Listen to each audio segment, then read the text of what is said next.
너희가 승리를 준비하라 입니다. 말씀은 여호수아서 5장 말씀입니다. 지난 주에 이어서 우리 다 같이 한번 읽겠습니다. 시작.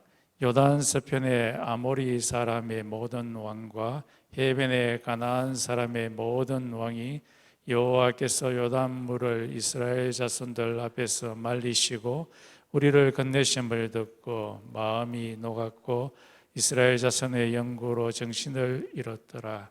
그때에 여호와께서 여호수아에게 이르시되 너는 부싯돌로 칼을 만들어 이스라엘 자손들에게 다시 할례를 행하라 하시매 여호수아가 부싯돌로 칼을 만들어 할례산에서 이스라엘 자손들에게 할례를 행하니라. 여호수아가 할례를 시행한 까닭은 이것이니 애굽에서 나온 모든 백성 중 남자 곧 모든 군사는 애굽에서 나온 후 광야 노중에서 죽었는데 그 나온 백성은 다 할례를 받았으나 오직 애굽에서 나온 후 광야 노중에서 난 자는 할례를 받지 못하였음이라.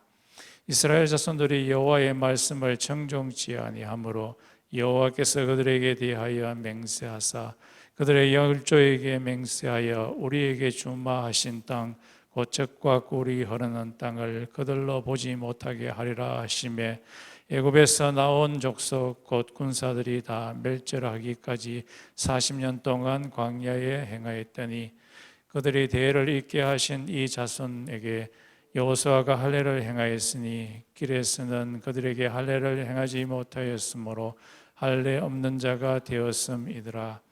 온 백성에게 할례 행하기를 피라며 백성이 진중 각 처소에 처하여 낫기를 기다릴 때에 여호와께서 여호수아에게 이르시되 내가 오늘날 애굽의 수치를 너희에게서 굴러가게 하였다 하셨으므로 그 옷 이름을 오늘까지 길갈이라 하였느니라. 이스라엘 자손들이 길갈에 진쳤고 그달 14일의 저녁에는 여리고 병지에서 유월절을 지켰고 유월절 이튿날에 그 땅 소산을 먹되 그날에 무교병과 볶은 곡식을 먹었더니 그 땅 소산을 먹은 다음 날에 만나가 그쳤으니 이스라엘 사람들이 다시는 만나를 얻지 못하였고 그 해에 가나안 땅의 열매를 먹었더라. 여호수아가 여리고에 가까웠을 때에 눈을 들어본즉 한 사람이 칼을 빼어 손을 들고 마주섰는지라. 여호수아가 나아가서 그에게 묻되 너는 우리를 위하느냐 우리의 대적을 위하느냐. 그가 가로되 나는 여호와의 군대 장관으로 이제 왔느니라. 여호수아가 땅에 엎드려 절하고 가로되 나의 주여 종에게 무슨 말씀을 하시려나이까. 여호와의 군대 장관이 여호수아에게 이르되 내 발에서 신을 벗으라. 내가 쓴 것은 거룩하니라. 여호수아가 그대로 행하니라. 아멘.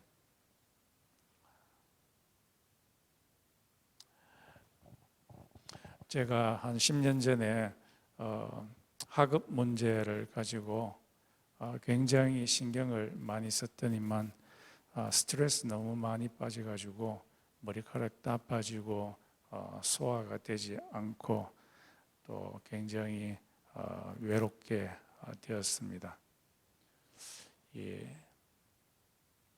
영어를 잘 못해가지고요, 리딩도 잘 되지 않고 또 글 쓰는 것도 잘 되지 않는데 내 힘으로 하려고 하니까 스트레스를 너무 많이 받았습니다. 그래서 결국에는 제가 그 문제를 하루는 하나님한테 다 맡겨버렸습니다. 하나님, 내 힘으로 내 머리로 이 문제를 해결하려고 아무리 애썼지만 애써도 아무런 결과가 없습니다. 두 손 두 발 다 듭니다. 하나님께 이 문제를 다 넘겨버립니다. 하나님 알아서 하십시오. 그리고 나서 며칠이 지나지 않아서 한순간에 문제가 해결되는 것을 경험을 했습니다. 우리들은 이 세상에 살 때에 내 힘으로 아무리 힘써도 해결되지 않는 문제들이 많습니다. 여기 앉아 계신 분 어느 분도 문제 없는 분은 없습니다. 그런데 이 문제 그 자체만을 계속해서 바라보게 될 때는 우리는 점점 더 미궁에 빠지게 됩니다. 문제가 해결되지 않습니다. 그러나 이 문제를 우리의 눈을 들어서 하나님한테 일임해 버리면은 하나님께서 알아서 그 문제를 해결해 주십니다. 그러므로 우리가 문제가 있을 때에 이 문제들을 하나님께 일임하는 그런 준비, 영적인 준비, 결단을 해야 합니다. 오늘 본문에서는 이스라엘이 몇 경우에 있어서 자기들의 모든 문제를 하나님께 맡기는 경우가 있습니다. 즉 하나님의 편에 서서 문제를 해결하려고 하는 경우를 보여줍니다. 그 첫 번째가 할례입니다. 여기서 보았을 때 할례의 시기가 중요한데요. PPT를 좀 보여주시기 바랍니다. 하나님은 이스라엘 백성들이 하나님께 온전히 서도록 하기 위해서 할례를 명령하십니다. 지금 이 시기가 할례 받으라고 하나님께서 말씀하는 시기가 이 그림을 보면 지지난주에 우리가 보았던 시기인데요. 아주 요단강이 범람해서 어떤 사람도 건널 수 없는 그런 상태였습니다. 그 다음 장 한번 넘겨주시죠. 그래서 그때 이 요단강의 길이가 한 1.6km 정도 되고 깊이가 한 3m 내지 4m로 이제 플래시 워터처럼 굉장히 빠른 속도로 지금 내려가서 아무도 건널 수 없는 그런 상황이었지만은 하나님께서 명령하시기를 물아 끊어지라 하니까 끊어지게 되었습니다. 다음 장 넘겨주시죠. 그래서 끊어지기 전에 언약궤를 메었던 제사장들이 먼저 요단 강물의 엣지에 발을 먼저 떼었더니만 물이 끊어지게 되고 그 뒤를 따라서 갓 지파와 르우벤 지파와 므낫세 반 지파가 따르게 되고 그리고 한 200만 정도 되는 이스라엘 백성들이 마른 땅같이 이 요단강을 건너게 되었습니다. 그 다음 장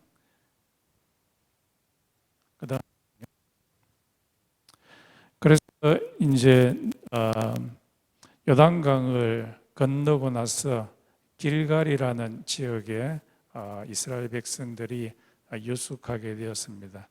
이 길갈 지역 다음이 우리 다음 장에 살펴보게 될 여리고성 점령입니다. 길갈과 이 여리고성은 굉장히 가까운 지역입니다. 지금 오늘 5장 1절에 보면은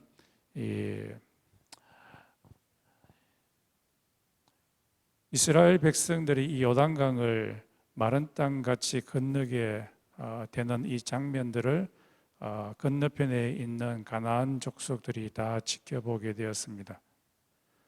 그때 이 사람들의 상태가 어떤 상태냐 하면은 간담이 다 녹아지는 그런 상태였습니다.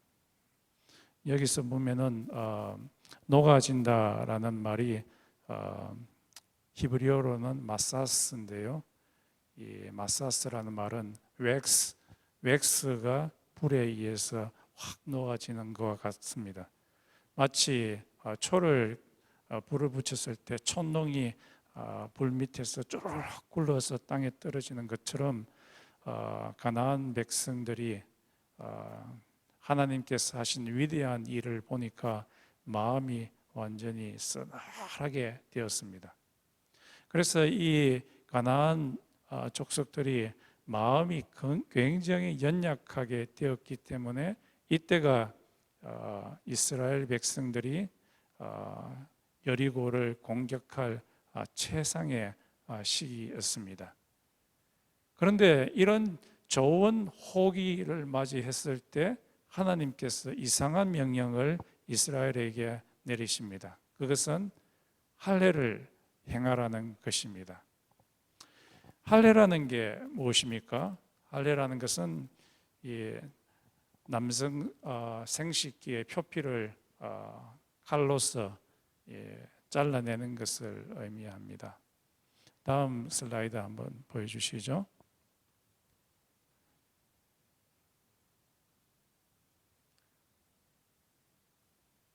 한 장 더요. 여기 보면 이 나이프가 플린트 나이프라고 해가지고 돌 깎아서 만든 칼입니다. 이 돌 부싯돌이라고 하죠. 부싯돌을 가지고서 이 남자 생식기의 그 표피를 잘라내게 되면은 피가 철철 나고요. 그리고 통증이 엄청나게 심해서 움직일 수가 없습니다.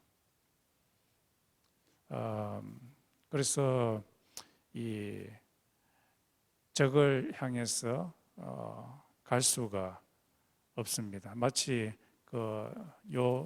디나 야곱의 딸인 디나가 세겜에 있는 추장 아들에 의해서 강간을 당하게 되었을 때 디나의 오빠들이 이 세겜에 있는 사람들 모두에게 할례를 행하라. 그러면은 자기의 여동생 디나를 이 마누라로 주겠다라고 이렇게 이야기했을 때 그렇게 했죠.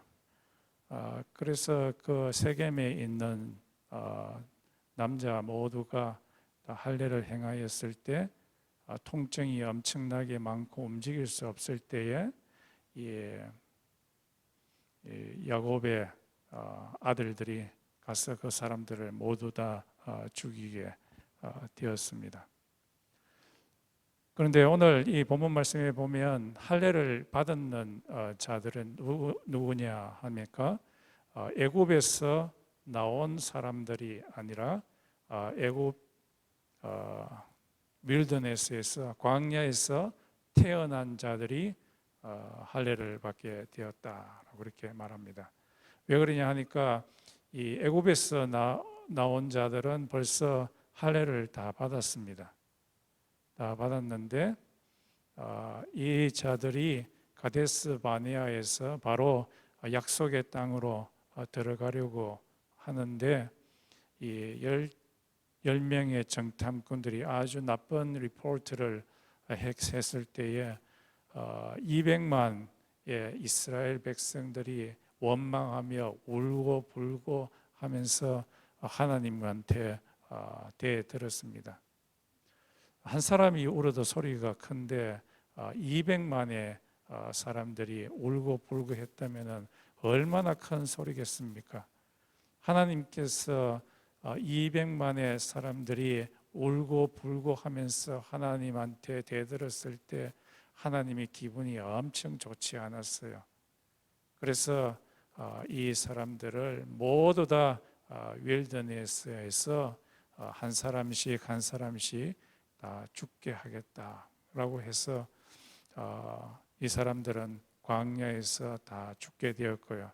나머지 사람들 광야에서 태어난 자들이 이 할례를 이제 받게 되는 겁니다. 이 할례의 목적이 뭐냐 하니까 이 목적은 영적인 준비입니다. 이것은 하나님 편에 내가 설 거야라는 그런 의미입니다. 내가 이 세상 편이 아니라 하나님 편에 설 거야라는 그런 표시이죠. 이것은 아브라함이 창세기 17장에 보면은 처음으로 할례를 받게 되는데요. 이것은 나는 다른 백성이 아니라 하나님의 백성이다. 하나님 편에 서게 될 거다 라는 그런 표시입니다. 그리고 여기에 보니까 애굽의 수치를 다 제거해 버리는 것이 또 할례의 목적이라고 합니다. 이 애굽의 수치라는 것은 애굽에 있을 때에 이스라엘 백성들이 가졌던 노예 근성입니다. 하나님의 백성으로서 당당하게 살아가는 것이 아니라 노예 근성, 아주 굴종적으로 사람의 눈치나 보면서 생활하는 그런 모습, 이것이 노예 근성이죠. 그래서 하나님과 바른 관계에 있지 아니하고 완전히 세상의 노예가 된 그런 상태. 할례를 행함으로써 더 이상 이 세상의 노예 상태, 이 세상의 영향력, 이 세상의 나쁜 영향력을 끊어버리고 하나님 편에 설 거야 하는 것이 이 할례의 목적입니다. 그래서 이스라엘 백성들이 이제 여리고성에 침공하기 바로 직전에 하나님께서 할례를 행하라는 것은 이 전쟁은 영적인 전쟁이기 때문입니다. 영적인 전쟁을 할 때에 내 마음이 하나님 편에 서 있어야겠다는 그런 결심이 서 있을 때에 승리를 할 수 있기 때문입니다.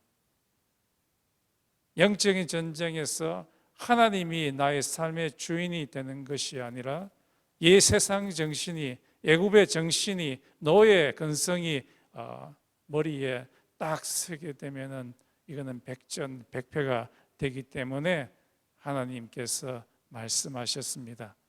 너희들은 지금 여리고 성에 나가서 전쟁을 하기 전에 먼저 너희의 마음의 자세가 하나님과 바른 관계에 있어야 된다. 그것을 작정해라 라고 말씀하고 있습니다. 이런 점에서 보게 되었을 때 하나님 편에 서지 않는 그런 결혼, 이것은 하나님의 입장에서는 아무런 의미가 없습니다. 결혼 생활을 단지 세상 정신으로 하는 것이 아니라 하나님의 편에 서서 결혼 생활을 해야 되겠습니다. 하나님 편에 서지 않는 직업은, 그 비즈니스는 하나님의 입장에서 보았을 때 아무런 의미가 없습니다. 하나님의 편에 서지 않는 교회도 아무런 의미가 없습니다. 하나님과 바른 관계를 맺으려고 이 세상 사람들을 사랑하고 하나님을 사랑하려고 하는 것이 아닌 그런 정신이 없는 교회는 하나님의 눈에서 보았을 때는 아무런 의미가 없습니다. 하나님 편에 서지 않고 전쟁에 섣불리 나갔다가는 세상에 의해서 엄청나게 두들겨 맞습니다. 하나님께서는 우리가 영적 전쟁을 행하기 전에 우리의 마음 상태가 하나님으로 무장되기를 원하십니다. 스게와의 아들 제사장 스게와의 7 아들이 마음의 준비, 하나님과 바른 관계가 서지 않는 상태에서 귀신 들린 자에게 귀신아 예수의 이름으로 명하노니 귀신아 나오라고 했을 때 그 사람이 말하기를 나는 예수도 알고 바울도 아는데 너는 누구냐 하면서 그 사람 위에 덤벼들어 가지고 두들겨 패서 그 사람이 발가벗고 도망쳐 갈 수밖에 없었습니다. 하나님께서는 우리가 하나님 편에 서기를 원합니다. 우리의 삶 가운데서 하나님 편에 먼저 서는 연습을 해야 합니다. 그렇게 하기 위해서는 하나님의 말씀을 보아야 하고 하나님께 기도하는 생활 습관이 이루어져야만 합니다. 기도할 때에 우리의 기도 줄이 서게 됩니다. 여러분 기도 줄 서는 거 뭔지 아십니까? 기도할 때에 온갖 잡생각이 다 나고 그러면은 기도의 줄이 서지 않습니다. 기도에 줄을 쓴 사람은 이 하나님께 올라가는 그 기도가 슉슉 올라가는 느낌이 있습니다. 하나님이 하늘 문을 열고서 우리의 영혼 가운데 내려오셔서 우리의 영혼을 감싸고 기쁨으로 충만케 하고 평온케 하는 것을 느끼게 됩니다. 그러나 우리의 정신이 세상 정신으로 가득 차게 되면은 기도의 줄이 꽉 막혀 있어서 노수로 하늘을 막은 것과 같습니다. 하나님께서는 우리의 삶을 통해서 우리의 정신이 하나님 편에 서기를 원하십니다. 하나님께서는 또 유월절을 통해서 우리가 하나님 편에 서기를 원합니다. 5장 10절에 보면 하나님께서 너희는 유월절을 지키라 라고 말씀을 하십니다. 다음 슬라이드 좀 보여주시죠. 예, 이 유월이라는 것은 영어로는 패스오버이죠. 이스라엘 백성들이 애굽에 있을 때에 하나님께서 그들에게 명령을 내렸습니다. 너희 집 문설주에다가 도어포스트에다가 양의 피를 발라라. 그러면은 죽음의 천사가 피 있는 집을 패스오버 넘어서서 통과할 것이기 때문에 그런 자들은 결국에는 죽음을 피하게 되고 해방을 맞이하게 될 거다. 자유를 얻게 될 것이다 라고 그렇게 말씀하셨습니다. 여기서 패스오버 유월을 하는 그 방법은 다른 거 없습니다. 이 하나님께서 명령하신 문설주의 피를 바르는 것입니다. 하나님 편에 서는 거죠. 이 이스라엘 백성들이 자유케 되고 리뎀션 되는 것은 외국의 세력에 의해서 리뎀션 해방을 맞이한 것이 아니라 이 사람들은 하나님의 편에 섰기 때문에 패스오브를 갖게 되었습니다. 그래서 유월절을 다시 한번 지키라고 하신 그 이유는 무엇인가? 여리고 전투를 앞두고 유월절을 지키라고 하신 그 이유는 무엇인가? 그것은 내가 이 전투를 하는데 내 힘으로 하지 아니하고 내 방법으로 하지 아니하고 하나님의 방법으로 하겠다는 것, 하나님의 편에 서겠다는 그 다짐을 하도록 하기 위해서입니다. 즉 전쟁의 승리를 하기 위해서입니다. 그렇습니다.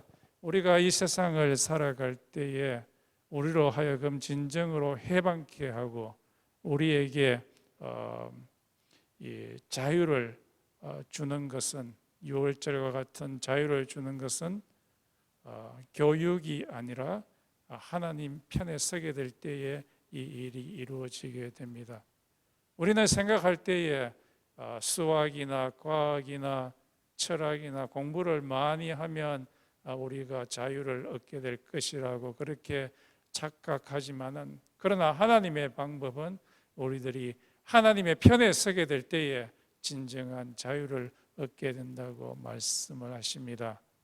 문명이 아니라 하나님 편에 서는 것입니다. 우리들은 좋은 태블릿이나 좋은 컴퓨터나 좋은 차나 좋은 전자제품, 좋은 것이 있으면은 우리가 내 삶이 이렇게 자유롭게 되었구나 그렇게 생각하지만은, 그러나 하나님은 말씀하시기를 우리들이 하나님의 편에 서게 될 때에 진정한 정신의 자유, 영적인 자유가 주어진다고 말씀하십니다. 우리 자녀들이 진정으로 해방, 패스오브를 맞이하도록 하기 위해서는 이들이 하나님 편에 서도록 하는 그런 연습을 할 수 있도록 계속해서 부모들이 이야기할 필요가 있습니다. 이 6월절을 마친 후에 바로 다음 날 만나가 그치고 이스라엘 백성들이 볶은 곡식과 그리고 케이크, unleavened bread, 이 무교병을 먹게 됩니다. 이상하죠. 이 이스라엘 백성들이 가나안 땅에 이제 처음 들어가게 되었을 때에 지금까지 40년 동안 하루도 빠짐없이 내려오던 이 하늘에서 내려오던 그들의 양식인 만나가 끊어지고 이스라엘 백성들이 그곳에 있는 가나안 땅에 있는 곡식 볶은 것을 먹게 되고 그리고 무교병을 먹게 됩니다. 이것이 우리에게 주는 교훈은 하나님께서는 우리가 살아갈 동안에 우리가 생존할 수 있는 어떤 길들을 열어주십니다. 계속해서 열어주시다가 어느 순간 그것을 딱 막아버릴 때가 있습니다. 그런데 하나님께서는 막고 나서 다른 길을 열어주시는 것을 의미합니다. 하나님께서는 우리가 살아갈 동안에 한 길을 막으시면은 또 다른 길을 열어주십니다. 그렇기 때문에 우리가 살아갈 수 있는 거죠. 하나님께서는 왜 이렇게 하시느냐 하면은 우리가 하나님의 자녀이기 때문입니다. 할례를 맺었다는 것은 하나님과 언약 관계에 들어가는 것을 의미합니다. 언약 관계라는 것은 하나님이 우리의 아비가 되고 우리는 그의 자식이 되어서 아비가 그의 자식에게 먹을 것과 입을 것을 열어주는 것을 의미합니다. 천지를 창조하신 하나님이 우리의 아비로서 우리가 이 세상에 살 동안에 우리가 하나님의 편에 서게 되면은 한 길을 막으시면은 또 다른 길을 열어주시는 그 아빠 하나님이십니다. 그 아빠 하나님을 믿으시기 바랍니다. 예수님께서 말씀하셨습니다. 너희들 먹는 것 때문에 걱정하느냐? 저 하늘에 날아가는 참새를 보라. 이 참새는 일하지 않아도 하나님께서 먹이지 아니하느냐? 하물며 너희일까 보냐? 너희들은 하나님의 자녀이지 않느냐? 하나님께서는 한 길을 막으시면 또 다른 길을 열어주셔서 우리로 하여금 살아가게 합니다. 저도 가끔씩 걱정이 될 때가 있어요. 이 교회에 계시던 분들이 한 분씩 한국에 가시고 또 다른 지역으로 가시고 그래서 이 교회에 아무도 없게 되었을 때 내가 영적으로, 감정적으로, 육체적으로 죽게 되지 않을까라는 그런 걱정을 갖지만은 오늘 말씀을 보게 됐을 때 다시 한번 힘을 얻습니다. 하나님께서 만나를 거두시면, 거치시면, 스탑시키시면 새로운 볶은 그레인을 주시는 것처럼 하나님께서 또 다른 길을 열어주실 줄 확신하기 때문에 내 마음이 용기를 얻습니다. 우리들은 병이 걸리거나 또 사업이 잘 되지 않거나 또 여러 가지 어려움에 거치게 되면 죽지 않을까 걱정이 많습니다. 그러나 바울을 통해서 하나님이 말씀하셨습니다. 바울이 빌립보서 1장에 말하기를 내가 이 세상에 사는 동안에 죽는 것과 사는 것 사이에 끼어서 어찌할 바 알지 못한다. 그러나 나는 예수님 편으로 예수님에게로 가서 사는 것이 훨씬 더 좋다라고 그렇게 말씀을 했습니다. 우리가 이 세상에 육체적으로 죽으면은 다 끝나버릴 것 같고, 그래서 절망에 쌓일 것 같지만은, 하나님은 이 세상에서의 죽음을 우리가 맞이하면 하나님께서 또 다른 길, 훨씬 더 좋은 길을 마련해 주시는 것입니다. 그렇기 때문에 우리들은 절망하지 않을 수 있습니다. 오늘 본문을 통해서 또 하나님께서 하나님 편에 서야 된다는 것을 여호수아가 여호와의 군대 장관을 만나는 장면에서 볼 수가 있습니다. 다음 PPT 좀 넘겨주시죠. 여호수아가 아까도 제가 이야기 드렸듯이 길갈에 유숙하고 그리고 여리고성을 바라보고 있습니다. 이때 이 여호수아가 여리고성을 아주 유심하게 살펴보고 있습니다. 저 여리고성을 어떻게 하면 공략하게 될 것인가? 이 앞에 그림에 보면은 여리고성 그림이 있습니다. 좀 돌려주시죠. 여기에 보면은 여리고성은 벽이 두 개로 되어 있습니다. 외벽과 내벽으로 되어 있는데, 외벽은 이 밑에 있는 부분이 돌로 되어 있습니다. 그게 한 4m 정도 되고요. 그리고 흙으로 벽돌을 만들어서 붉은색으로 되어 있는 것이 또 4m 정도 되어서 한 8m 정도가 됩니다. 굉장히 높죠. 그리고 이것이 한 35도 각도로 이렇게 기울어져 있어서 사람들이 타고 올라가기가 굉장히 힘이 들도록 그렇게 되어 있고, 그리고 내벽도 한 4m 정도 되어서 1차 외벽을 뚫고 내벽을 뚫고 안쪽으로 들어간다는 것은 너무너무 힘이 듭니다. 그래서 이 여호수아가 저 성을 어떻게 뚫을 것인가 깊이 생각을 하는데, 지금 공성태 이 벽을 돌을 던져가지고 부수는 그런 지금 기계도 없어서 도저히 이 성을 뚫고 나가지 못할 것 같은 그런 생각에 있어서 이 여호수아가 좀 절망에 빠져 있는 그런 상태입니다. 그런 깊은 생각에 빠져 있을 때에 여호수아가 이 여리고성 근방에 있는 한 사람을 만나게 됩니다. 그 사람이 칼을 빼들고 있습니다. 칼을 빼들고 있어서 이 여호수아가 그 분에게 묻습니다. 당신은 내 편이요 아니면은 적국 편이요? 라고 그렇게 물었습니다. 그러니까 이 사람이 굉장히 이상한 대답을 합니다. 당신 편이요? 아니면은 적국 편이요? 라고 물었는데, 이 사람은 나는 하나님 편이요 라고 그렇게 말을 합니다. 이 말의 의미는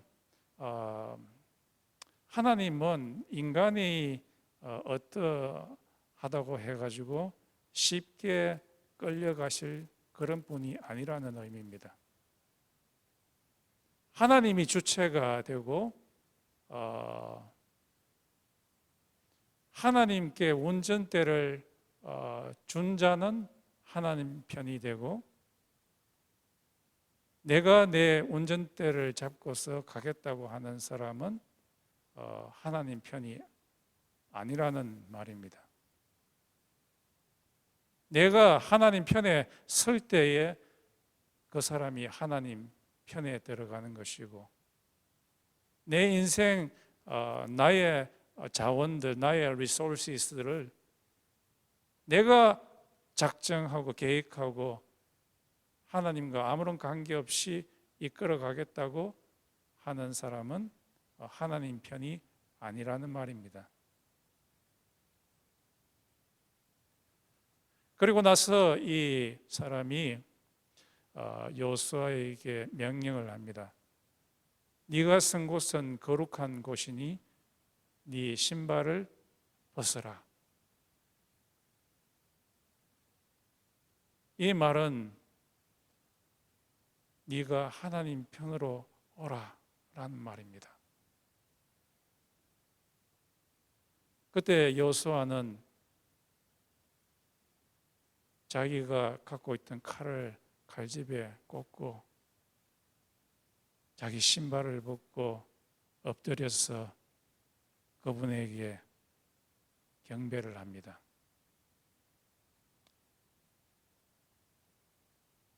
완전한 surrender이죠. 완전한 항복입니다. 완전히 하나님 편에 서는 것을 의미합니다. 내 인생을, 나의 차를 내가 운전해 가지 아니하고 하나님이 나의 인생의 차를 운전해 주세요. 하나님이 이끄시는 곳으로, 하나님이 원하시는 곳으로 내 인생을 이끌어 가 주세요 라는 그런 말입니다.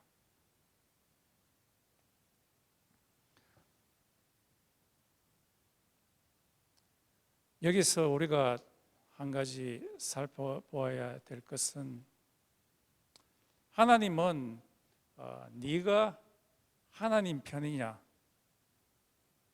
하나님 편이 아니냐에 따라서 사람을 나누지만은, 그러나 이 세상 사람들은 네가 민주당이냐 아니면 공화당이냐에 따라서 아군과 적군을 나눕니다. 이 세상 사람들은 어느 대학교 나왔느냐를 가지고서 아군과 적군을 나누고요.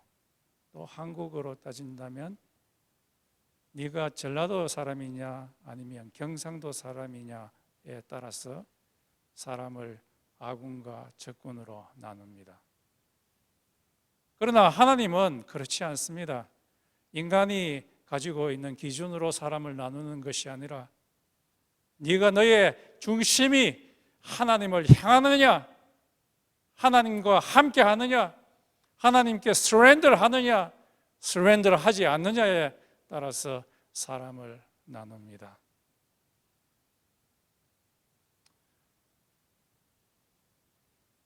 여러분은 하나님 편입니까? 여러분은 사람을 어떻게 나눕니까? 어떻게 적군과 아군으로 나눕니까? 오늘 본문 말씀에 의하면, 하나님의 말씀에 의하면 우리는 사람을 평가할 때에 저 사람이 하나님 편에 서 있는가, 서 있지 않는가, 그 사람의 말과 행동을 보고서 결정을 해야 될 것입니다. 또한 우리의 마음도 그렇게 점검해야 될 것입니다. 하나님께서는 이 세상을 살아가는 것이 영적 전쟁을 치르는 것이고, 그 전쟁에서 승리하기 위한 준비로 우리의 마음이 하나님 편에 서기를 원합니다.